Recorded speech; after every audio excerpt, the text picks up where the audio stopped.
O, grêt. Mae Elin wedi adfer ei chyfrif. Ac yna ges I neges logio mewn dydyn ni ddim yn nabod, felly nes I bwyllo am eiliad. Ac yna, dilyn y cyngor twyll oedd ar y rybydd a llwyddiais I cael y cyfrif yn ôl. Diolch byth. Nes I newid fy nghyfrinair, sicrhau bod dyles I 2 gam wedi troi ymlaen. Dwi bendant yn argymell hynny. Nid yw hyn yn ddefnyddiol iawn, Elin. So, fi yw fi nawr eto. Hwrei! Byddwch yn ofalus beth ych chi'n postio ar-lein, defnyddiwch gyfrineiriau cryf, a byddwch yn wylidyrus. Gwiriwch ddwywaith bod pobl wir yn pwy maen nhw'n dweud nhw, achos chi byth yn gwybod. Falle bod e'n twyllwr sy'n trio cymryd eich arian.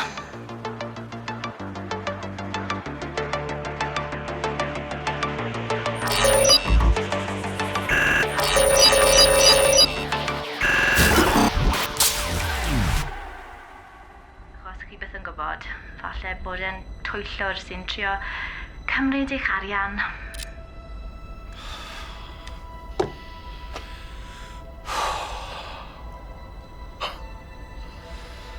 Dim ots. Mae miliynau o bobl ar-lein. Rwy'n byw mewn byd lle mae ofyn yn gallu perswadio pobl I wneud penderfyniadau byrbwyll.